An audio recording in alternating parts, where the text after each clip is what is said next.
talk about. It was a weird weekend in sports, so we'll start, of course, in Philly. Joel Embiid, this has been it's weird. It's a very tough start for Joel Embiid for a variety of reasons. No games played yet. He did the whole I'm not playing back-to-backs, which probably shouldn't have been said out loud. And then on Friday, he expressed a little bit of frustration at a bunch of people who have been very critical of him. Here he is. You know, listen, I mean, I've done it. You know, from what I can tell you, I've broken my face twice. I came back early with the risk of losing my vision. Had broken fingers. I still came back.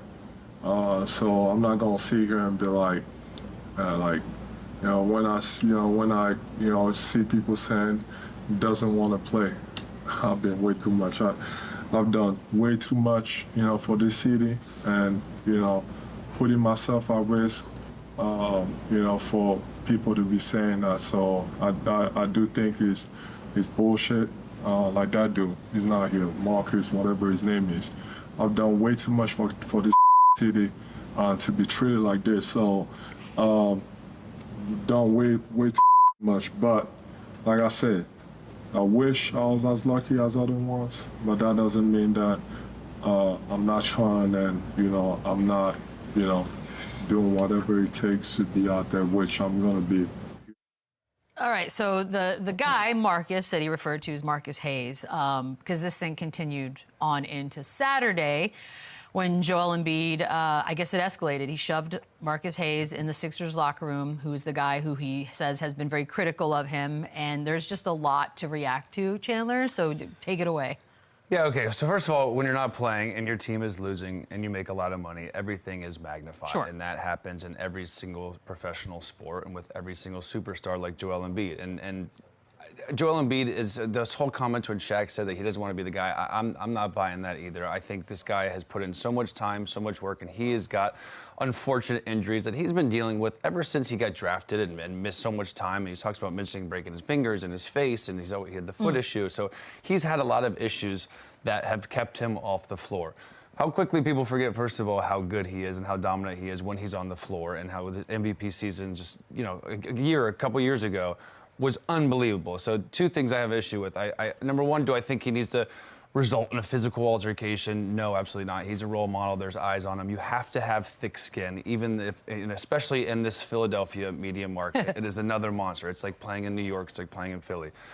That being said, I agree with him here. I think as a reporter, as a columnist, you can report on my injury or my bad free throw percentage or my game not being up to par of standards of a max player or whatever you may think.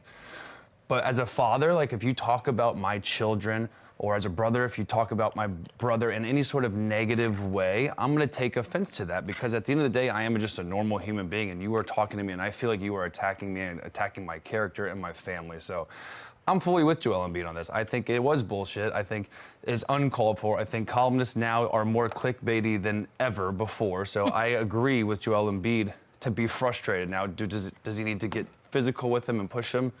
Absolutely not. But I think that sometimes columnists are out of line, and I went through a lot of this too. There was a guy in Dallas who I had it out for. My best friend literally threatened to fight him in the tunnel, because I just felt like I finally played good, and he would literally say, "Parsons finally arrived," and it just always had this negative, thing about me. And so that's a thing. But that's definitely a thing here, and so again, I agree with Joel. I don't think it should ever have got to this level. You have to have thick skin. You have to be bigger than the moment, but at the end of the day, he crossed the line, and it's too much in my opinion. It's the physical part, Lou. But he mentioned the Philly media and all that. Like, what is your take? You've dealt. Listen, I played in Philly my first 7 years of my career. It was one of the best things that could have happened to me because it gave me thick skin.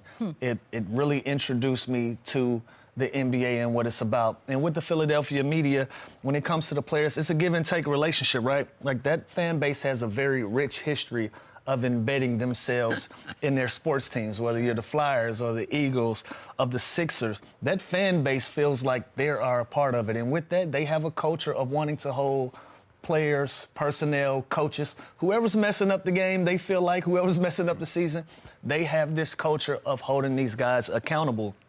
So I think with that, Joel, I think he responded appropriately. he's able to defend himself. He went on and gave you a laundry list of things that he sacrificed to give them an opportunity to be successful in that city, right? And so when you write an article like that and you bring family into it, especially deceased family, especially the kids that you've birthed, you cross a line. That was a line, especially when you're trying to make a point about legacy and creating legacy and using those people that are very sentimental to your life as examples. Hey, listen, we teetered the line between sports entertainment and real life. I think it got real.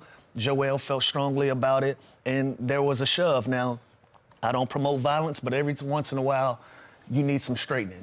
You really do need some straightening, because you can hide behind your laptop and whatever and say some of these things because, you know, the fan base has been critical of Joel. You've heard the criticisms. And so if you're a journalist, you can kind of take that and I'm going to run with it. And this is giving me carte blanche to say what I want to say because I can hide behind, well, everybody feels like this. It's like, no, that's his deceased brother, and you're talking about his son, about legacy. That man came from nothing. He's been able to build a career. He's going to create generational wealth for his son. He's going to be able to dedicate and donate things on behalf of his brother and in his brother's name. He's already created legacy. Don't use those things to say that he's not doing something if you're trying to project a certain message and get a certain piece of messaging across to that fan base. So I'm with Joel on this one. I would prefer him not to touch him, but like, again, every once in a while, you got to get some straight. You guys mentioned the son and the brother. So the quote that Embiid did have, sort of in response to why he did what he did, the next time you bring up my dead brother and my son again, you're going to see what I'm going to do to you, and I'm going to have to live with the consequences. I respect it. I 100% agree. Again, but it's can I say one thing, because I do think there's a level of frustration. Look, the guy's a columnist, right?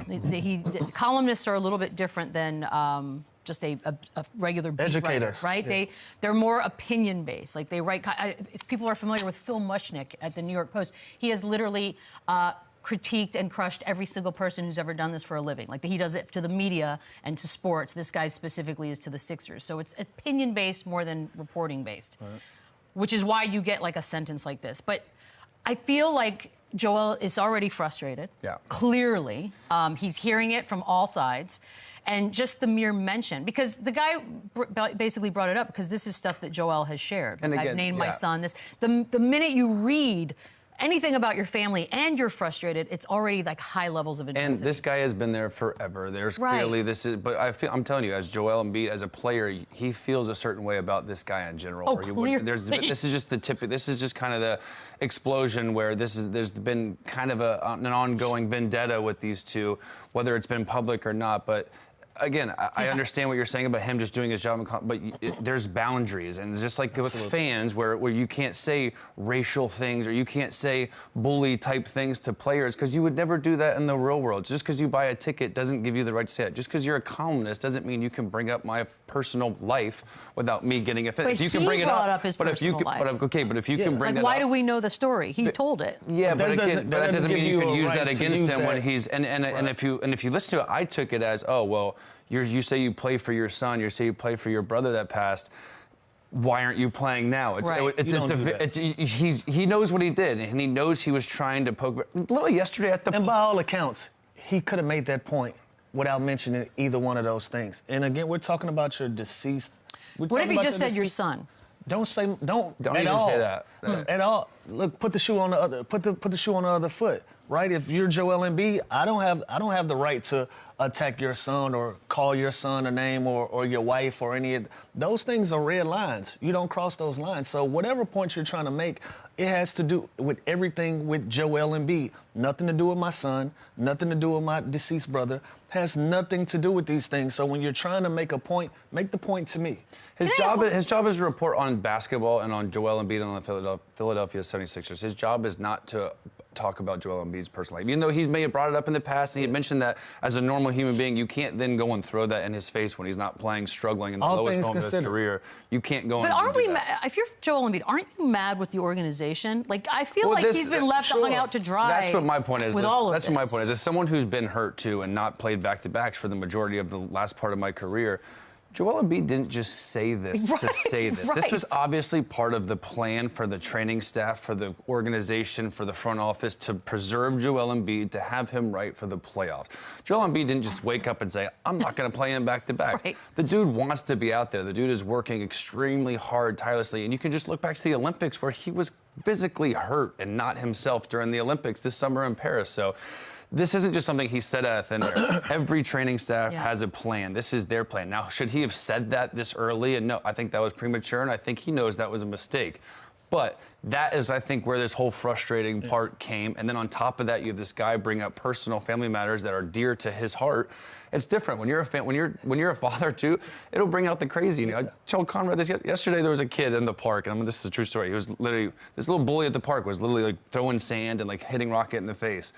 Like 3 times I said, listen, if you do it again, go show me your father. I'm going to hit your father harder. Like this brings out the crazy in you, and you just don't do that. So for a reporter to cross the line and our shanks, you know what I mean? It's listen, just... There's progress because he's just issued an apology, which we have. We accept that. Hold on, so here we go.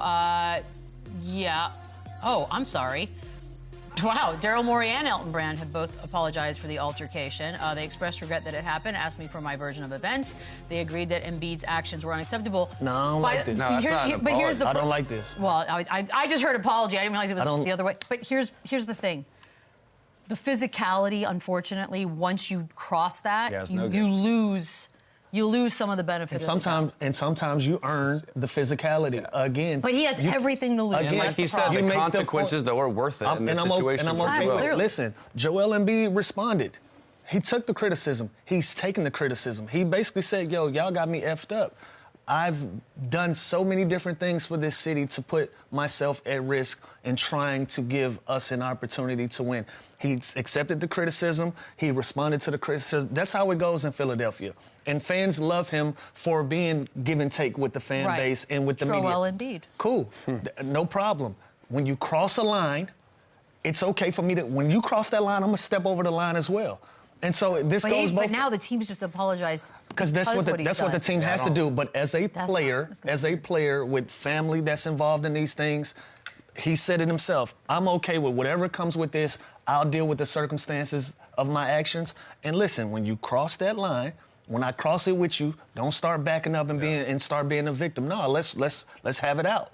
Let's have it out. And so, as a former player, awkward. Yeah, as a former player, this strikes a chord. This strikes a chord with me. This strikes a chord with Chandler because we're used to criticism. We're used to people trolling. We're used to people talking. You don't bring my dead relatives into this. You don't bring my children into it, especially when we're talking about playing a basketball. And again, I've never been called soft or the B word in my life till I got hurt. And that's one thing to see it on Twitter or social media, but when even that's fine.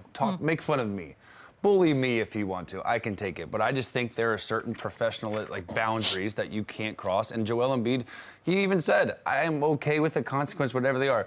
Good or bad, if you do it one more time, which I can almost guarantee you the guy won't. So I'm glad Joel said this. But if he does, there are going to be bigger, and I don't care. Fine me, suspend me, whatever. Trade I will me. deal with that because my family is more important than you talking trash. I'm wondering now how if that puts a weird something. I don't love the comment. I would have rather the reporter come out and be like, you know what, I crossed the line. And look, he still might. I don't love them going to bat for the reporter. If I'm Joel Embiid now, I'm a little salty with That's what I'm saying. If I'm Joel Embiid, I'm like, I don't want to be here anymore.